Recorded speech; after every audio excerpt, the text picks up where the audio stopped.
Benjamin Steinbrück tem 61 anos. É formado em administração pela Fundação Getúlio Vargas. Benjamin Steinbrück nasceu em uma família de empresários. Seu pai, Mendel Steinbrück, foi um dos fundadores da Vicunha, que se tornou a maior indústria têxtil da América Latina. O primeiro emprego de Benjamin foi na Vicunha, como vendedor de tecidos.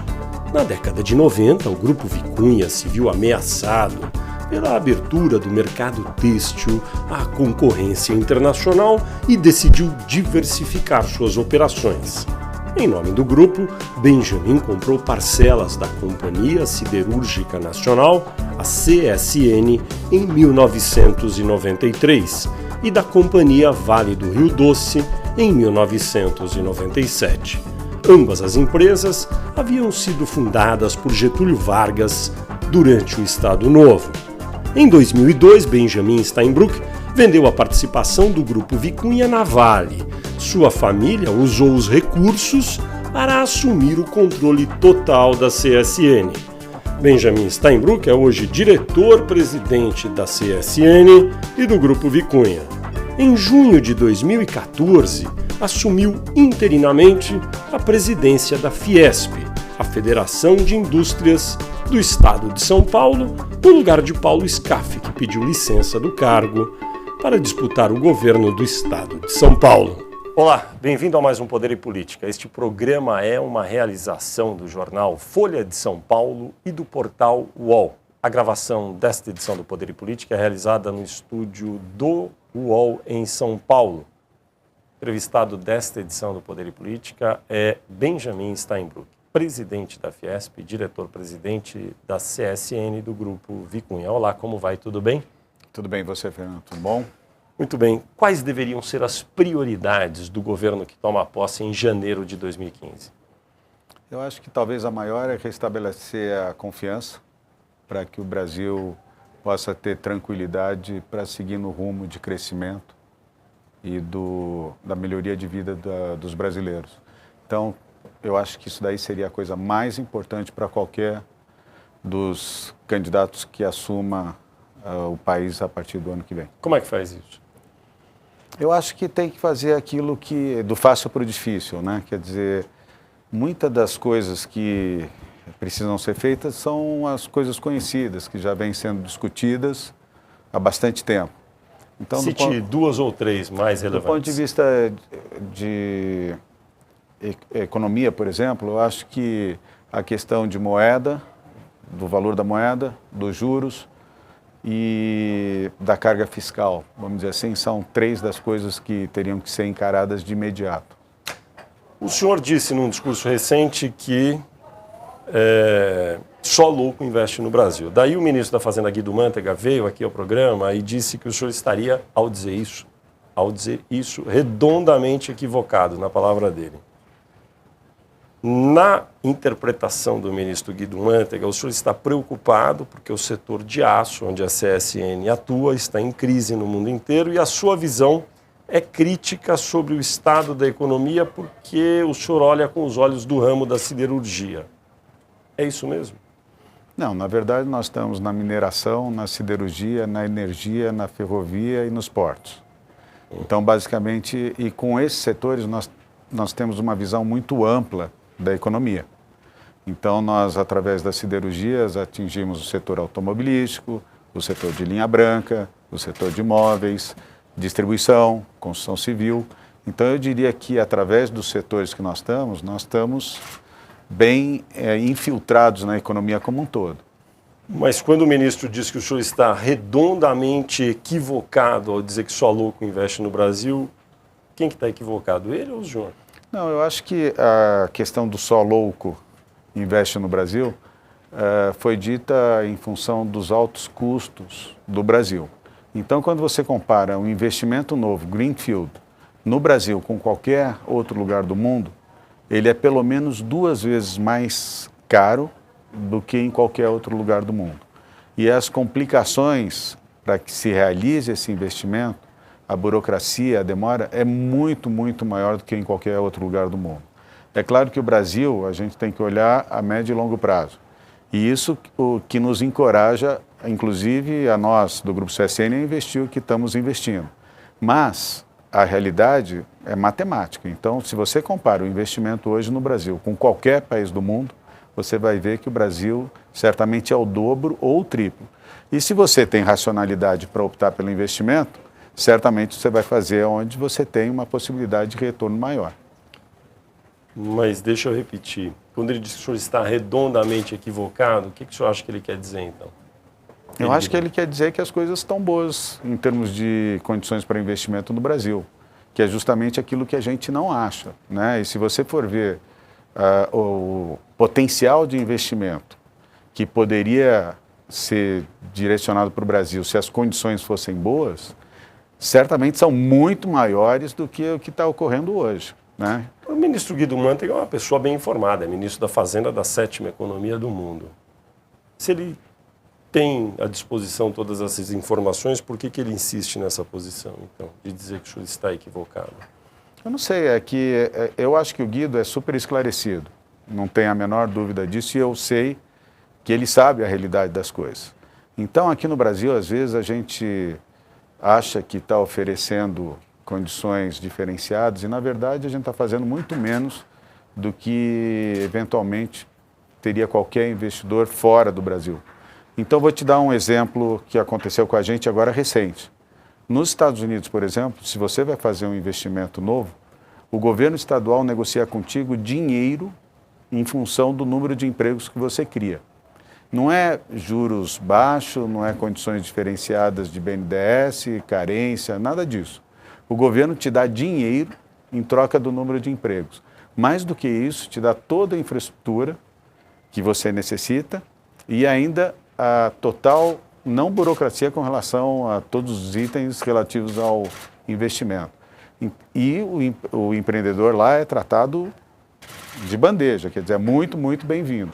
Aqui, para você fazer um investimento, se você não considerar o custo, só considerar a situação, vamos dizer, para o investimento, você vai ver que você tem que ser muito persistente para vencer todas as etapas burocráticas que são afins com esse investimento. Então, eu diria que o ministro sabe, eu tenho certeza que ele sabe, ele é um ministro super bem informado, super ativo, e ele certamente sabe dessa realidade. Agora, o Brasil tem a burocracia não só para investimentos, o teu dia a dia de cidadão é cheio de burocracia também, cheio de dificuldades também, quer dizer, não é uma questão específica de investimento, é do dia a dia nosso do Brasil. A presidente Dilma Rousseff deixou bem claro que vai trocar a sua equipe se vier a ser reeleita. E ficou muito claro que a equipe econômica vai ser trocada e muitos interpretaram, de maneira correta, no meu entender, como todo mundo interpretou, que o ministro Guido Mantega não ficará no próximo governo se a presidente Dilma Rousseff ganhar. A eleição é agora, dia 5 de outubro, o segundo turno é dia 26 de outubro. Na eventualidade de a presidente Dilma Rousseff vencer, há uma incerteza grande nos mercados, a bolsa sempre cai quando ela sobe nas pesquisas. Isso significa que ela vencendo, se ela vencer dia 26 de outubro, que ela deveria já na semana seguinte dizer quem vai ser o ministro da Fazenda dela? Ou se ela demorar para dizer, vai haver muita instabilidade? Eu acho que vai depender muito dela, porque se você for ver agora... Você entendeu, né? Porque... Entendi. Mas se você for ver mais recentemente, o ministro Guido, ele tem feito um esforço grande de aumentar a interlocução com os empresários. Nós temos tido com frequência reuniões para tentar uma convergência dentro daquilo que o governo pode suportar e daquilo que os empresários precisam no curtíssimo prazo, no médio e longo prazo. Então, essa persistência por parte desse relacionamento, eu acho que, de certo modo, suavizaria essa troca no próximo governo. Sem diálogo ou sem esforço para uma convergência, esse risco seria muito maior. O fato da presidenta, depois se reeleita, nomear em seguida o seu ministro, ou logo depois, dependendo de como anda até o final desse governo o relacionamento da parte de economia com a iniciativa privada, com o capital, seja nacional ou estrangeiro, eu acho que minimiza qualquer efeito, você entendeu? Quer dizer, é uma opção dela, de quem for o presidente, se nomeia em seguida ou se nomeia com mais tempo. Porque evidentemente se for dos outros dois candidatos de oposição que têm alguma competitividade, que são Marina e Aécio, se ganharem, eles não vão ter que nomear em seguida, porque não podem nomear Aécio, ainda. inclusive, já manifestou qual seria o ministro. Mas enfim, mas daí fica o ministro Guido até o final, e daí na posse tomam posse os outros ministros. Agora, no caso da presidente Dilma, o senhor acha que seria desejável, em ela vencendo, que ela anunciasse com alguma rapidez ali como seria a configuração da nova equipe que ela disse que terá para tentar aumentar a credibilidade de todos os agentes econômicos em relação ao governo? Eu acho que, eventualmente, sim, porque eu gosto do ministro Mantega. Eu acho que ele está fazendo um esforço brutal agora para diminuir as divergências que existem do setor produtivo com o governo. Se ele for sair. Agora, se ele for sair, se for de desejo dela que saia, então que quanto antes nomear, acho melhor.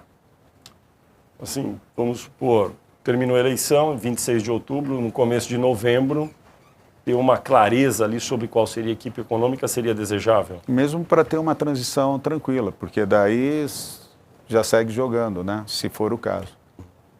Mal não faz. E alternativamente, se ela não fizer isso, fica sempre uma instabilidade, uma dúvida sobre quem vai comandar a economia mais adiante.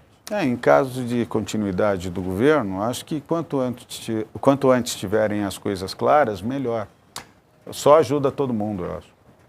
O ministro Guido disse aqui também que a China, né, uma novidade, subsidia muito fortemente o aço que é produzido por lá.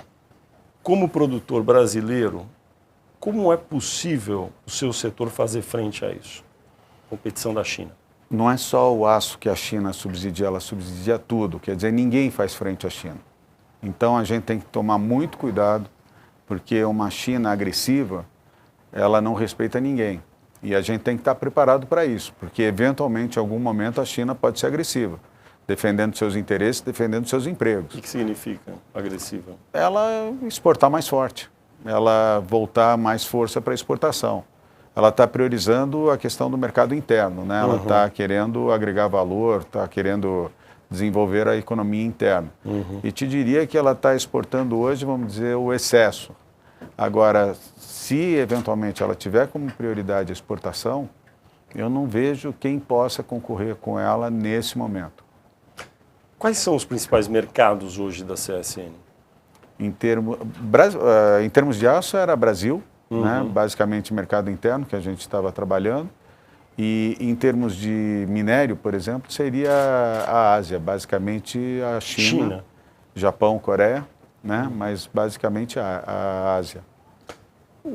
Olhando a história um pouco, enfim, da atividade empresarial do senhor, da sua família, o Grupo Vicunha produzia originalmente tecidos, têxteis. Aí houve muita competição, abertura de mercado, o mercado ficou difícil, houve uma migração para a siderurgia.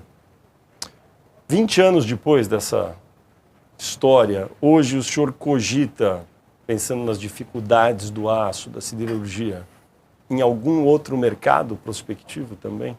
O têxtil nosso, a gente entrou para a siderurgia em 93. Isso. E o têxtil não estava mal naquele momento, a gente estava bastante bem. O Brasil estava em algodão bastante bem. A questão nossa era que a gente era já bastante grande, a gente era o maior grupo latino-americano de têxteis. E o meu pai chegou para mim e disse: Benjamin, você vai abrir um novo negócio e eu vou ficar com o seu irmão Ricardo cuidando do que nós já temos. E a gente esperou oportunidades na privatização, naquele momento. CSN, depois Vale. Então a gente entrou na CSN em 93 e meu pai me disse naquela época para que eu fizesse todo o possível para aproveitar o período de desestatização que tinha ocorrido em outros países e os grupos privados fortes pós-privatização eram completamente diferentes dos grupos pré-privatização. Porque, na verdade, o Estado vendia empresas de capital intensivo, que a iniciativa privada normalmente não tinha condições. E a gente entrou em 93, meu pai, infelizmente, morreu logo em seguida, em 94. Mas eu fiz exatamente o que ele me falou. Eu participei de praticamente todos os processos de privatização que, após a CSN, ocorreram. Então, nós participamos da Light no Rio, Eletropaulo em São Paulo, participamos da Vale. Alguns tivemos sucesso, outros perdemos, mas, na verdade, eu fiz aquilo que meu pai tinha dito.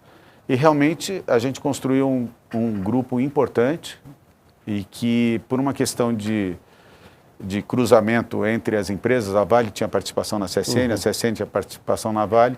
Em 2000, se resolveu, por uma questão de conflito teórico, separar as empresas.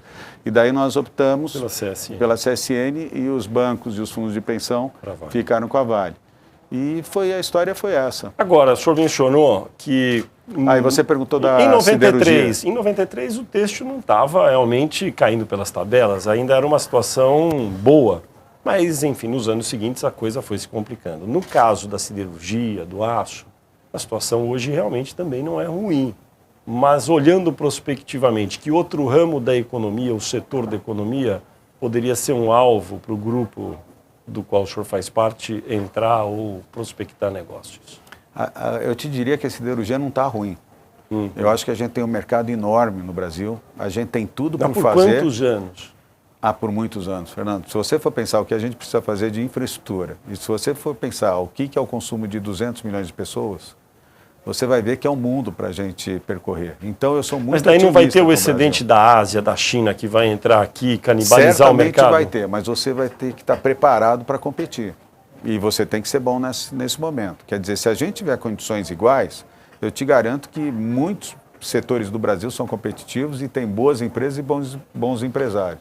E tem que sobreviver. Quer dizer, eu não vejo problema de competir. Agora, tem que ter condições iguais e você ter a capacidade tecnológica, ter a capacidade de ter matéria-prima local e ser verticalizado. Aí a briga não mete medo. Olhando o que está acontecendo, a China já tem trem-bala, já tem ferrovias, rodovias, viadutos, enfim. Não é que esteja pronto o país, mas está quase pronto nessa área. Tem muita infraestrutura que já foi feita, diferentemente do Brasil. O excedente que eles têm de aço nessa área de siderurgia toda vai aumentar. Eles vão ter que colocar isso em algum lugar. E o único lugar olhando é aqui, não é? Aí como é que vai ser? Mas não vai ser aço. Aí você tem que comparar coisas com coisas. Aí vai ser sapato, roupa, vai ser aço, vai ser carro, geladeira, o que você quiser. Partindo desse pressuposto, a China vai ter condição de competir com tudo e com todos, né? Agora, aí você vai ter que ter competência nos países e também por parte do governo, quer dizer, a gente tem que ter uma atenção muito particular com essa questão comercial, que na verdade isso daí é uma guerra de empregos, né? Claro. Quando você importa os bens, você está importando os empregos também. E isso é o futuro da diplomacia, né? Na verdade, o que a gente vai... Acho que não vamos viver uma guerra de canhão, mas vamos viver uma guerra comercial aí entre os países. Agora, o senhor mencionou emprego. O senhor sempre fala na flexibilização de leis trabalhistas. Fala que é necessário acompanhar a experiência de outros países do mundo sobre esse tema. Objetivamente, quais alterações pontuais o senhor acha que são necessárias e urgentes na área da regulação do emprego? Eu acho que, como você bem sabe, nós estamos numa lei que é da época de Getúlio Vargas, CLT. Que foi de vanguarda naquele momento e que nos serviu até hoje. Agora, o Brasil mudou, as condições de emprego mudaram, então acho que a gente tem que se adaptar a uma nova realidade, se possível, ser ainda de vanguarda. Sim, mas Quanto mais flexível... Fala um item da CLT que deveria ser eliminado ou alterado. E de que forma alterar? O custo do emprego não pode ser o dobro. Porque você paga para o empregado X, não, você tem 2X de custo indireto. Mas vamos lá. A lei tem que ser flexível. Mas vamos lá. Fundo de garantia do tempo de serviço. Isso deve ser mantido ou deve ser eliminado? Não, acho que os direitos devem ser mantidos. O que você tem que fazer é flexibilizar a lei trabalhista. Ou seja... Mas como? A jornada pode ser flexível, a idade pode ser... flexível também, a idade do empregado poder trabalhar. Hoje... Trabalhar mais jovem? Trabalhar mais jovem, em condições ideais. a gente pode ter por parte do empregador e do empregado uma convergência de interesses. A gente hoje está engessado, está penalizando tanto o empregador quanto o empregado. Senhor, me desculpe, mas só flexibilizar a idade mínima para trabalhar e flexibilizar a jornada não diminui muito os custos. Você pega o que tem de mais moderno no mundo e copia e depois melhora aqui no Brasil. O Brasil, em leis trabalhistas, é dos mais atrasados nesse momento no mundo. Mas quando o senhor fala de custos que dobra para o empregador... Você sabe quanto custa para mandar um empregado embora? Sei. Você sabe que hoje tem muita gente que não pode mandar empregado embora porque não tem dinheiro para mandar um empregado embora. Agora, mas aí então... se você for... Mas tudo isso que o senhor está dizendo se referem aos direitos que os empregados têm quando são contratados no regime da CLT. Sem eliminar alguns desses direitos, não diminui o custo. Se você vai hoje numa empresa nos Estados Unidos, aqui a gente tem 1 hora de almoço. Normalmente, não precisa de 1 hora do almoço, porque o cara não almoça em 1 hora. Você vai nos Estados Unidos, você vê o cara almoçando com a mão esquerda e comendo sanduíche com a mão esquerda e operando a máquina com a direita. E tem 15 minutos para o almoço, entendeu? E eu acho que se o empregado se sente confortável em poder, eventualmente, diminuir esse tempo, por que a lei obriga que tenha que ter esse tempo? Mas o senhor enxerga algum congresso, porque isso teria que ser aprovado pelo Congresso, porque está na lei, algum congresso, Câmara e Senado, aprovando uma redução do horário legal de almoço? Se for vontade dos empregados, por que não? Será que o pessoal gosta de ficar 1 hora para almoçar, sendo que pode almoçar em meia hora e essa meia hora podia ser aproveitada para voltar antes para casa? Será que não é mais legal para ele voltar antes para casa do que ficar 1 hora sem ter o que fazer, porque a lei exige que tenha esse tempo determinado de almoço? Eu estou falando isso, eu estou falando em benefício do empregado. Mas também, aí entendeu? O senhor está falando num item que realmente teria algum benefício, talvez, não é para o empregador, mas ainda assim, em relação ao que você paga de INSS, os vales, transporte, alimentação, fundo de garantia, 1/3 de férias, todos esses direitos, esses daí o senhor acha que algum deles deveria ser facultativo entre patrão e empregado ou não? O senhor acha que devem ser mantidos na lei? Eu acho que pode ser negociado. Quais? E todos. Porque tem que ver se o empregado quer também, entendeu? Se você propõe para o empregado, por exemplo, se reduzir metade dos direitos que ele tem, e a outra metade vai para o bolso dele, eu te garanto que os empregados vão querer que metade vai para o bolso. O senhor enxerga o Brasil então tem maduro? Um espaço enorme, o custo é muito grande e o empregado não tem o benefício equivalente. Entendeu? Então eu acho que tem que ter a regulamentação e tem que ter os direitos. Mas para atender também o empregado, porque hoje essa lei que está aí, na minha opinião, ela não atende nem o empregador e nem o empregado. Mas o senhor... É claro que teria negociação, teria que ser aceito por ambas as partes, mas certamente a gente pode andar um montão. Tudo isso depende de alteração legal, depende do Congresso Nacional, do voto de deputados, de senadores e da liderança de um presidente da República. Nenhum dos 3 candidatos mais competitivos à presidência defende nada próximo a isso que o senhor está falando. O senhor enxerga o Brasil maduro no curto prazo para ter a discussão e aprovar? A reforma das leis trabalhistas tem que ser defendida, sim, porque é uma necessidade. Mas nesses termos ninguém defende. Não, os termos têm que ser negociados. É aquilo que eu falei, tem que ser bom para o empregado, tem que ser bom para o empregador. Agora, que existe um espaço enorme para ser negociado, existe. Por que o senhor acha que os políticos não conseguem fazer uma discussão madura sobre esse tema, nesses termos que o senhor está dizendo que tem que ter vantagem para ambos os lados e propor uma flexibilização? Porque está prevalecendo a ideologia, não está prevalecendo a racionalidade. O senhor enxerga no curto prazo um amadurecimento do debate para culminar com isso? É uma necessidade. Sem isso a gente não vai conseguir desamarrar essa questão trabalhista, das leis trabalhistas. A gente tem que encarar isso de frente e tem que resolver. O país tem que ser um país leve na lei trabalhista, entendeu? A gente está pleno emprego, praticamente estava no pleno emprego. Melhor momento do que esse não existe para negociar essas mudanças, mas não ocorreu. Agora vai ser mais difícil. Aliás, o senhor disse outro dia que o desemprego pode estar batendo a porta ou algo assim. O que o senhor quis dizer com isso? Só para te falar de lei trabalhista, esse negócio, um primo do meu pai, Arão Steinbrück, que era senador, que fez o 13º salário. Então, a questão trabalhista está dentro da família há muitos anos. E eu te diria que eu não teria medo de fazer uma discussão no benefício dos dois. Tanto empregado quanto empregador, seria bom para os dois, te garanto isso. Do desemprego que você perguntou, a questão nossa... Está batendo a porta? Está batendo na porta, já está ocorrendo. As taxas são baixas. Isso é uma coisa curiosa, porque se você vê os números, realmente as taxas são baixas. Mas se você anda por esse Brasil, se você anda no interior de São Paulo, você vai ver que o índice de desemprego, o índice de pessoas agora sendo mandadas embora, a percentagem é muito alta. Mas por que não aparece na taxa? É uma pergunta boa, porque eu acho que vai aparecer. Eu acho que agora, esse mês, vai começar a aparecer. Não, já está começando a aparecer. Mas sim. agora é justo o oposto, não é? Por empregos conta das tem contratações de fim do ano? Empregos tem 100 mil da indústria que eventualmente deixariam de existir esse ano, agora até o final do ano. Eu acho que esse número vai ser muito maior. A minha expectativa é que seja muito maior. Independente da teórica contratação que nós teríamos para o final de ano para o varejo e também para a eleição. Pois é, tem eleição, tem varejo que contrata para o final do ano, acabam os estoques, vem o início do ano que vem, a indústria contrata de novo. Uma coisa não compensa a outra? Esse ano, pela primeira vez que eu me lembro, nós temos um ano recessivo com eleição. Eu nunca vi um ano que tivesse eleição ter um segundo semestre em recessão. É a primeira vez que está acontecendo.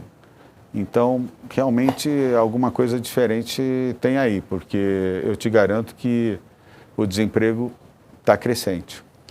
Existe uma percepção na sociedade que empresário privado brasileiro vive pedindo auxílio ao BNDES e ao governo. Essa percepção é correta?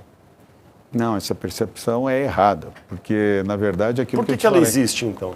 Porque é uma percepção, não é uma realidade. Por que a percepção se forma? Porque se cria isso. É a mesma Mas coisa. Do nada? Não, é a mesma coisa. Por que banqueiro é ruim? Por que empresário é ruim? Se você quer falar alguma coisa hoje que é ruim, é banqueiro ou empresário. E por quê? Porque essa percepção no resto do mundo é super bem-vindo, é aquilo que eu falei antes. É tratado assim, com todo carinho. Agora, aqui tem essa percepção. Por quê? Entendeu? Na verdade, são empregadores que são investidores que criam empregos, geram riqueza. Agora, o que existe é que no Brasil as condições são diferentes do resto do mundo. Então, aqui o empresariado tem que ser muito bom, as empresas têm que ser muito boas para resistir às questões que nós temos, às instabilidades, às mudanças de rumos que nós temos no Brasil. O volume de empréstimos feitos pelo BNDES à indústria, ao setor produtivo brasileiro, é adequado? E dois, a política dos campeões nacionais adotada no governo federal do PT foi correta para o país? Eu acho que os recursos são poucos para o BNDES, deveria ter muito mais. Eu acho que, se você for ver no Brasil, existe uma distorção grande que banco nenhum privado financia a médio e longo prazo, e principalmente para investimentos. Então, você não tem, por parte do sistema financeiro, condições para investimentos de longo prazo, a não ser do BNDES. Então, o BNDES é um agente fundamental para investimentos que considere carência a médio e longo prazo. Mas e a forma discricionária como são concedidos esses empréstimos? Agora, essa questão que você perguntou, que você chamou de como? Campeões nacionais, que foi uma expressão cunhada, inclusive, dentro do próprio governo, dizendo que era necessário que o governo estimulasse grandes grupos nacionais para que eles se fortalecessem dentro do Brasil e também se expandissem internacionalmente. Isso eu acho completamente equivocado. Eu não acho que... Mesmo porque eu não sou um dos campeões nacionais eleitos e se o senhor fosse? E sou um dos campeões nacionais correndo em paralelo dos eleitos, né? Então, eu acho equivocada essa política, porque eu acho que ela tem que ser abrangente, tem que ser para todos. E também não só para os grandes. Eu acho que, principalmente, a gente tem que ter uma política de incentivos para o pequeno, para o médio e para o grande. Esses gigantes nacionais, eles têm que ser constituídos basicamente pela sua competência. E, teoricamente, para os grandes, é mais fácil de você conseguir financiamento fora do Brasil do que dentro do Brasil. Então, acho que é uma distorção. Eu não concordo com isso. Eu não sou um dos eleitos, então eu não quero que pensem que eu sou contra porque eu não sou um dos eleitos. Mas é que realmente eu acho desnecessária para os grandes. E acho que isso prejudica os pequenos e médios. Foi um erro da política econômica do atual governo, esse tipo de atitude? Eu acho que sim. A própria política mostrou muitos erros também, porque dentro dos eleitos, alguns não se tornaram realidades, né? Então, eu acho que essa política de eleger campeão, o campeão tem que se fazer por si mesmo. Essa que é a realidade. A presidente Dilma demonstrou algumas vezes irritação com atrasos na conclusão da ferrovia transnordestina. Muitas vezes. Sob responsabilidade da CSN. O que impede a conclusão dessa obra? Essa obra ela é muito mal compreendida, porque você pensar em uma ferrovia de 1.700 quilômetros, 1.756 quilômetros, é um projeto, eu diria, com exceção da China, é um projeto único e com toda a sua complexidade. Porque para você construir uma ferrovia, você tem que ter a questão ambiental resolvida, você tem que ter a questão do meio ambiente, você tem que ter a questão do projeto, você tem que ter a questão da desapropriação, você tem que ter a questão de qualquer coisas pontuais de arqueologia, de quilombo, qualquer coisa para uma capela, qualquer coisa para uma ferrovia. E a ferrovia tem que estar licenciada e tem que estar desapropriada, coisa que não é fácil. A construção em si também é difícil, porque 1.750 quilômetros é obra de governo. E de poucos governos. E a gente aqui no Brasil está fazendo isso, está fazendo Norte-Sul, está fazendo algumas outras. A única que está sendo tocada do ponto de vista privado é a Transnordestina. E a gente precisa andar junto o funding, com desapropriações, né, com os projetos, com a complexidade do projeto. E eu acho que a gente andou bastante. Nós já concluímos 450 quilômetros, que estão concluídos. Nós estamos atacando todo o eixo do Piauí, estamos com 5 frentes de trabalho no Piauí e estamos com 4 frentes de trabalho contratadas no Ceará. Então, ela está andando. É claro que atrasou, é claro que teve um reajuste no investimento em função do tempo, mas eu te diria que, apesar dos problemas, eu acho que é um projeto que está sendo executado dentro da sua possibilidade. E preservando o custo também, porque esse negócio de tocar a qualquer preço, também depois não dá certo. A obra da Transnordestina foi lançada em 2006 para ser inaugurada em 2010. Agora, pelo que eu entendi, a meta é inaugurar em 2016. Está confirmada essa meta? Pelo menos do trecho principal, principal não, porque são 2 acessos portuários, um por Recife e outro por Fortaleza. Com certeza o trecho do Piauí ele vai estar concluído. E a gente vai estar bastante adiantado no acesso aos 2 portos. Quando que ela termina? Em 2016 ela deve estar terminada. Eu não te digo Mas e o acesso aos portos? Não, com acesso ao porto. Pelo menos um porto vai ter que estar terminado.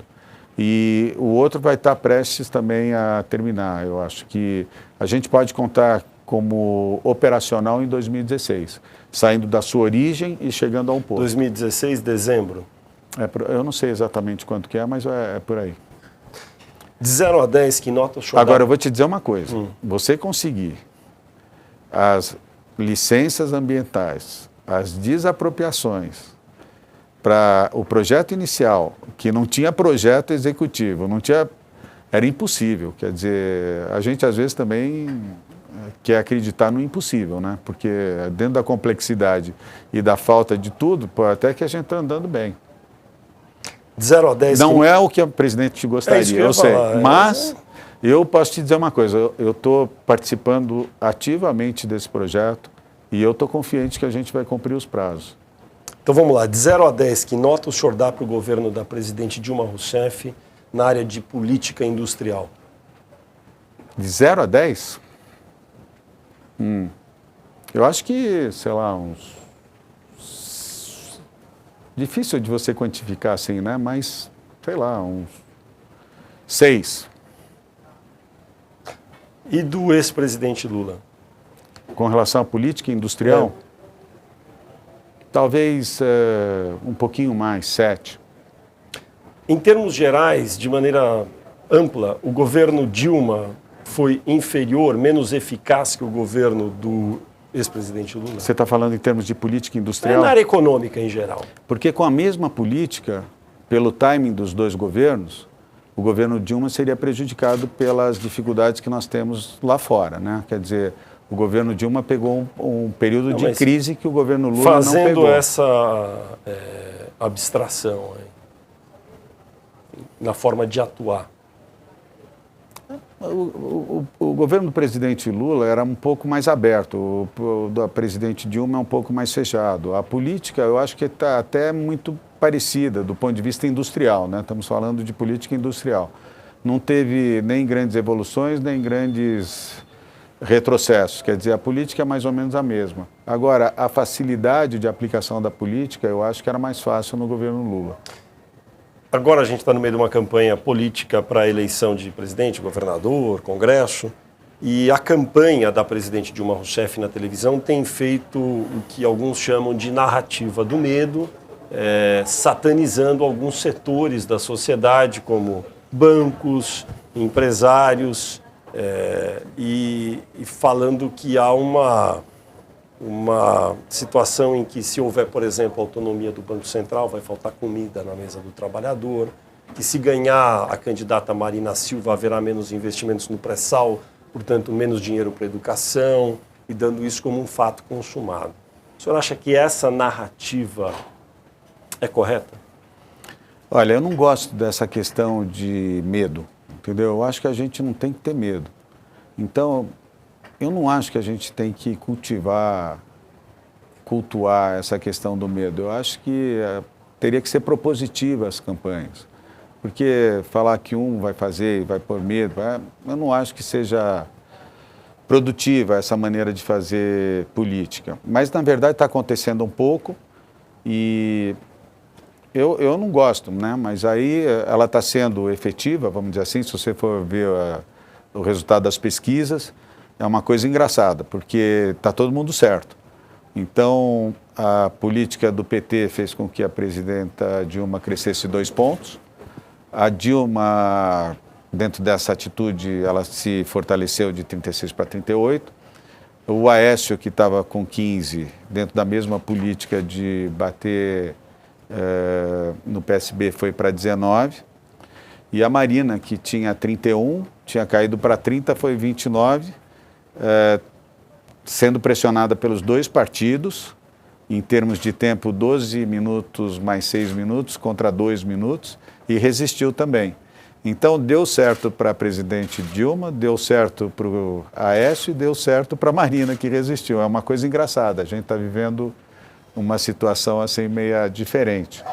Mas certamente agora esse negócio vai afunilar, né? Em quem o senhor vai votar para presidente? O senhor em quem vai votar? Eu ainda não decidi, inclusive não vou votar. Eu estarei em São Paulo, como eu tenho título em Brasília, não vou poder votar. Então, eu também não sei onde eu estarei, porque talvez eu também não possa votar. Mas, independente se eu estivesse aqui, eu também não te falava, né? Por quê? Por que os empresários brasileiros resistem? Eu acho que uma das graças do voto é ser secreto também, né? Se todo mundo abre o voto, como é que uma graça, mas o senhor se sentiria incomodado em revelar seu voto, é isso? Não, eu não sinto necessidade de revelar meu voto. Eu acho que o voto é de cada um, quer dizer... E vou te falar uma coisa, se você me perguntar hoje em quem eu votaria, eu não sei ainda. Porque o meu voto é a favor das mudanças. Ou seja, se a presidente Dilma, ela propor mudanças com relação ao futuro do Brasil, ela tem chance de ter meu voto. Se a candidata Marina propor mudanças, ela tem possibilidade de meu voto, assim como a essa. Todos Agora, estão propondo. Eu sou radical em favor das mudanças, entendeu? Eu acho que o Brasil, se a gente não fizer as reformas e as mudanças que tem que fazer, nós não é que não vamos crescer, não é que nós não vamos para frente. Nós vamos ter um período de retrocesso, nós vamos para trás. Quem o senhor vai votar para governador de São Paulo? É igual.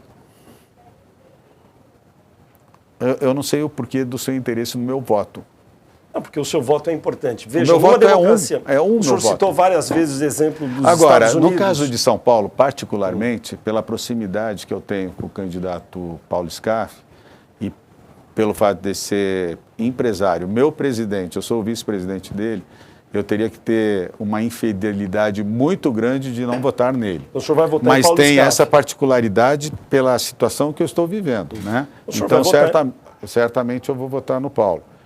Agora, por isso, entendeu? E eu estou te falando porque eu não seria correto se eu não votasse nele em função da proximidade que eu tenho com ele. Em democracias desenvolvidas e consolidadas, é natural que artistas, empresários, intelectuais, muitos revelem o voto, porque, enfim, são pessoas influentes na sociedade. O senhor citou os Estados Unidos várias vezes como exemplo em alguns aspectos da economia.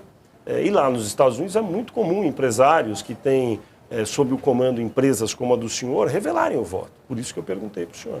Mas as condições são muito diferentes, né? Quais são as diferenças? Lá tem fidelidade partidária, lá são 2 partidos, basicamente. O senhor acha que o senhor lá, ideologicamente, é muito claro o que é um partido republicano do que é um partido democrata.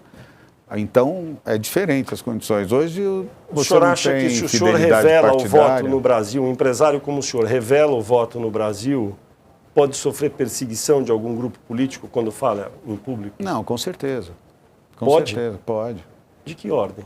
De toda ordem. Por exemplo? Não existe essa prática aqui de você poder falar e ficar por isso mesmo, entendeu? Mesmo porque é isso que eu estou te dizendo. Lá fora, você defende uma ideologia, você defende um partido, você defende um grupamento de pessoas que têm a mesma ideia. Aqui no Brasil não é isso. Então, quando você fala o voto, você vai votar numa pessoa, você não está votando na ideologia, nem no partido, nem num grupamento de pessoas que têm um determinado interesse, né? Então, o voto em si, hoje é quase que um voto pessoal do que um voto partidário ou um voto ideológico. Mas, por exemplo, o senhor está dizendo que se o senhor, digamos, dissesse, vou votar no candidato X, vamos dizer, vou votar na candidata Marina Silva, e ela ganha a eleição, aí não vai ter problema. Se ela perde a eleição, ganha um grupo oponente, o senhor acha que o senhor poderia ser perseguido por isso? Eu acho que poderia, sim. Acho que poderia, eu acho que é esse, mas não é esse que é o inibidor de falar o voto, entendeu? Porque falar o voto você poderia até falar. Essa realidade eventualmente pode existir. Então você pega, por exemplo, o empresário brasileiro, o banqueiro, são tremendamente dependentes do governo, né? No seu dia a dia. E muito deles, às vezes, com uma única fonte de sustentação no governo. O que é diferente também lá fora. Lá fora você não tem essa necessidade de ter a boa vontade do governo. É o que eu te falei. Aqui no Brasil, por exemplo, só o BNDES te dá financiamento de longo prazo com carência. Ninguém mais te dá. Então, se você não tiver do BNDES, você não tem de ninguém. O senhor disse que não lá faz fora diferença, é diferente. Mas eu tenho a impressão que se o senhor revela o voto, enfim, fala a favor de um candidato, e esse candidato não ganha, estou entendendo que o senhor, por conta disso, o senhor falou que não é por conta da revelação do voto, mas por conta disso... O empresário aqui não deve fazer política, né? A gente tem experiências passadas que mostram que política e negócios não se misturam. Um cara, para ser político, ele não pode ser empresário. Política eleitoral, não. Não, mesmo política eleitoral. O fato de ser afiliado de partido. Eu acho que o empresário no Brasil ele tem que ser empresário. Entendeu? Para ele ser político, ele tem que deixar de ser empresário. Justamente por causa essa imbricação que existe. Que existe, entendeu? Eu acho que aqui é muito claro isso. E para mim é muito claro. Eu não recomendaria ninguém, empresário, a fazer política.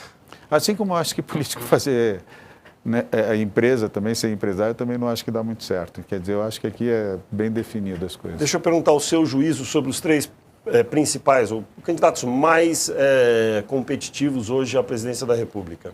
Aécio Neves, qual o juízo o senhor faz do candidato Aécio Neves do PSDB? Olha, sempre me perguntam isso e eu sempre digo a mesma coisa. Eu vejo qualidades nos 3 e vejo eventuais fraquezas nos 3. E é uma coisa engraçada até, porque se você for analisar, A presidente Dilma está sempre aquele nível de 30, 40, a Marina também está ali nos 30 e o Aécio agora está entre os 20 e 30 também. Então, certamente tem pessoas que gostam da presidente Dilma e votam nela, que gostam da Marina e que gostam do Aécio. Então, eu te diria, o Aécio, você perguntou o Aécio primeiro, não é isso? Aécio. Tá. O Aécio, eu gosto dele, é um bom amigo, um jovem, com história política de vida toda. Acho ele preparado, acho ele com vontade de dar continuidade ao trabalho político que veio lá de trás, que teve o avô eleito presidente e não pôde exercer o mandato. Queria que o senhor resumisse um pouco. Por causa do tempo. Eu tenho que falar um pouco, calma. Então, você me perguntou? Eu estou falando. Então, eu acho que o Aécio ele tem condições, tem qualidades, é de um partido que teve chance de governar. Acho que poderia ser um pouco mais agressivo nas mudanças, tá? Mas acho que é um cara preparado, acho que é um cara, uma pessoa, né? Que certamente um dia vai ter chance de exercer funções maiores dentro da política. Marina Silva, candidata pelo PSB. Eu acho a Marina também uma candidata que teve história, quer dizer, a Marina não é um fato novo. A Marina teve 20% dos votos na eleição passada. Ela foi senadora, tem uma história de vida bonita, né? Quer dizer, saiu dos Seringais do Acre para, no momento, ser candidata a presidente. Ela sintetiza todos aqueles que são contra, então ela conseguiu aglutinar esse voto,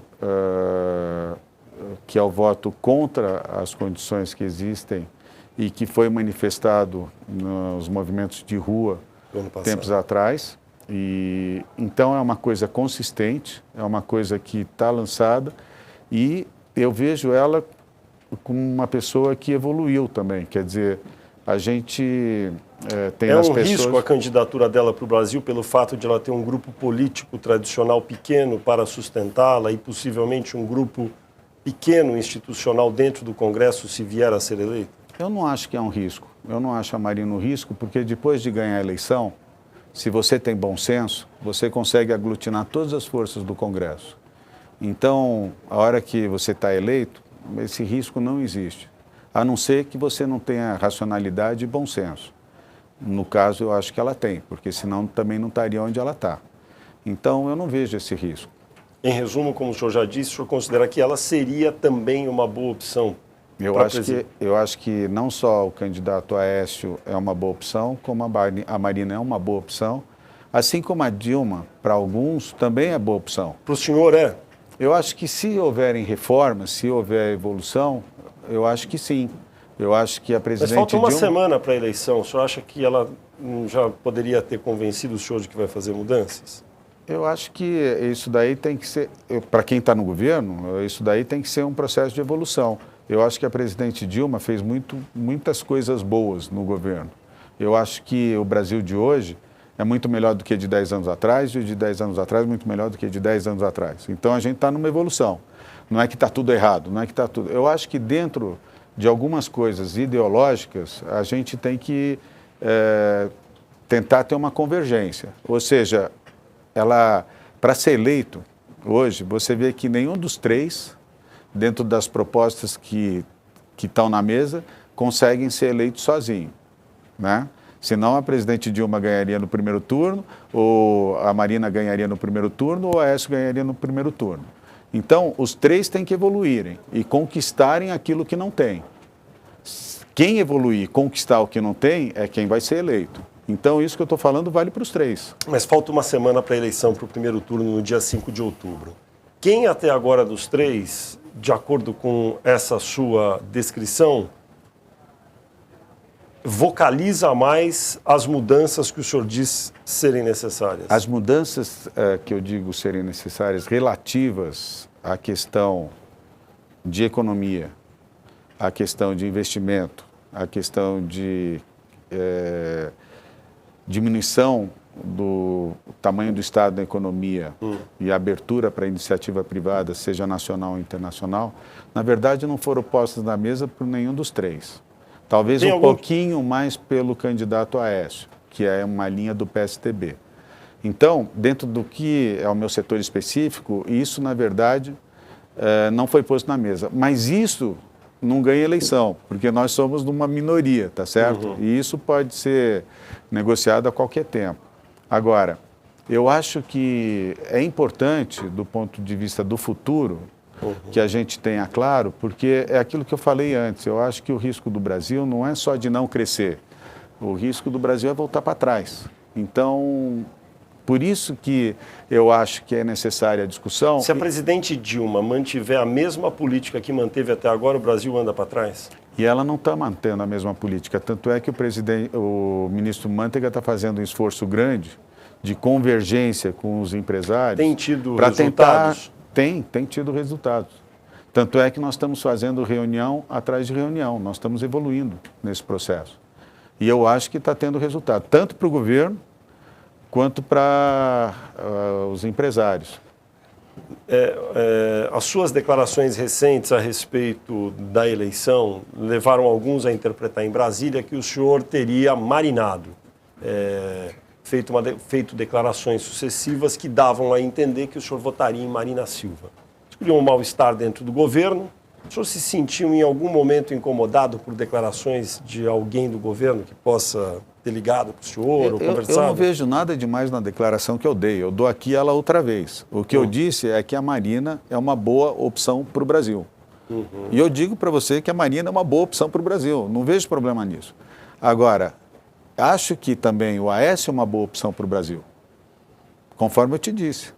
Tá certo? E a presidente Dilma também pode ser uma boa opção para o Brasil, ela atendendo certas mudanças que são necessárias, não porque eu estou dizendo, porque o Brasil está nessa situação que está. O senhor fala que Marina é uma boa opção, Aécio é uma boa opção, no caso da presidente Dilma, o senhor qualifica de se ela fizer as mudanças, etc.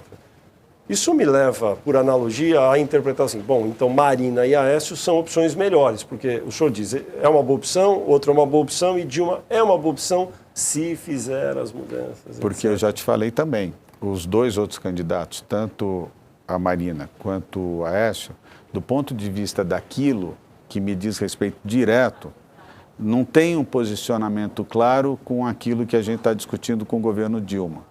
Né, no sentido das mudanças. O PSDB tem a linha dele, que já é conhecida e vem desde lá de trás.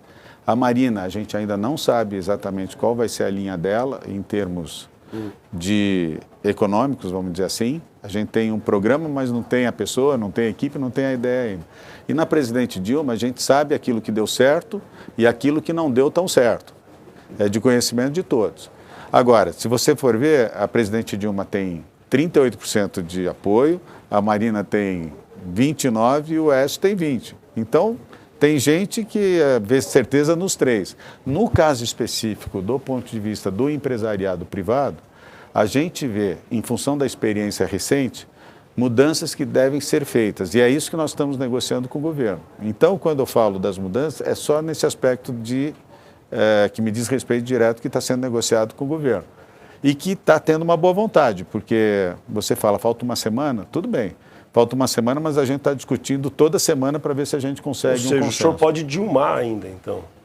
É aquilo que eu te falei, eu não sei em quem eu vou votar ainda, mas posso até dilmar. Desde que atendidas algumas mudanças que eu acho importantes, porque é aquilo que eu te falei, eu quero que a gente muda não é por mim, eu quero que a gente mude pelo Brasil. A gente está vivendo um momento que podia estar o Brasil muito melhor. É isso que me incomoda, entendeu? O senhor foi ou se sentiu pressionado nos últimos dias a dar declarações menos efusivas a respeito de Marina Silva? Não. Por quê? A declaração que eu dei no passado, estou dando aqui para você agora. Entendeu? E acho que o que eu falei está certo, porque eu acho que a Marina é uma boa opção. Ela pode ser uma boa opção. A mudança é necessária, pode ser que venha através da Dilma, através da Marina, através do Aécio, mas as mudanças são necessárias. Então, o senhor já dedicou muitos anos da sua vida, da sua carreira à iniciativa privada. Gostaria de eventualmente ter alguma experiência dentro de alguma administração pública, de algum governo? Eu acho que isso é um dever de cada um de nós, entendeu? Eu acho que em algum momento da vida a gente tem que retribuir de alguma forma aquilo que a vida nos deu. Então, eu penso sim, em algum momento, fazer algum tipo de serviço público. O senhor aceitaria, se convidado, ser ministro de Estado de algum governo? Se eu tivesse condições de aceitar, do ponto de vista da iniciativa privada, ou seja, se eu pudesse ter certeza que os negócios estariam bem administrados, eu aceitaria, sim. Em que área o senhor se vê num eventual governo? Qualquer uma. Não, alguma que o senhor acha, puxa, se eu estivesse lá como ministro ali, eu ia trabalhar bem. Eu tenho uma característica particular de ser fazedor, né? Então teria que ser uma área que precisasse de que fosse feitas as coisas. Então, mas muito aberta, pode ser desde educação, saúde, agricultura, habitação. Pode ser já a partir do ano que vem, 2015? Eu acho que eu não tenho tempo, não. Os negócios estão precisando da gente hoje. Eu acho que eu não teria condições ainda de... Por mais que eu quisesse, eu acho que eu ainda tenho esses próximos anos aí de organização e acho que particularmente o ano que vem vai ser difícil. Então, para o empresariado aí poder... O Brasil vai crescer quanto no ano que vem? Depende. Mais ou menos. Entre quanto e quanto? Eu acho que mais importante do que crescer é a gente estabelecer as condições para o crescimento. Quer dizer, talvez o Brasil cresça pouco o ano que vem, mas estabeleça condições para crescer muito nos próximos anos. O crescimento do ano que vem já está comprado agora, não é? Tudo que ia acontecer no ano que vem é o que se fez agora. Esse ano vai ser muito ruim, eu acho. E o ano que vem, em função do que se fez neste, vai ser como? Eu acho que vai ser difícil. Para qualquer um que... O PIB cresce pouco, por consequência, então. O PIB cresce pouco. Eu acho que esse ano nós vamos crescer pouco, mas isso tudo bem, é aquilo que eu falei. Crescer pouco um ano não quer dizer nada. Eu acho que a gente tem que estabelecer condições, a gente tem que fazer correções para que não volte para trás. Essa é a primeira preocupação. A partir daí, a gente tem que criar condições para crescer. Agora, o ano que vem já era, né? O ano que vem é muito difícil, porque se você for ver, a arrecadação está caindo em função da recessão que nós estamos vivendo. Então, nós vamos entrar num ano com crescimento baixo, uma recessão na porta, desemprego na porta. O governo vai ter que se adaptar com ajuste fiscal, porque a arrecadação cai, o gasto também, o investimento, o gasto tem que cair. E tem que se adaptar a uma nova realidade também externa, porque as coisas lá fora também estão difíceis. E temos que ter boa vontade sempre do pessoal de fora para poder, de alguma forma, suportar o nosso crescimento.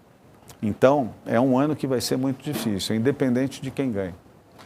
Muito bem. Benjamin Steinbrück, presidente da Fiesp, diretor-presidente da CSN, do Grupo Vicunha. Muito obrigado por sua entrevista à Folha de São Paulo e ao UOL. Obrigado a você.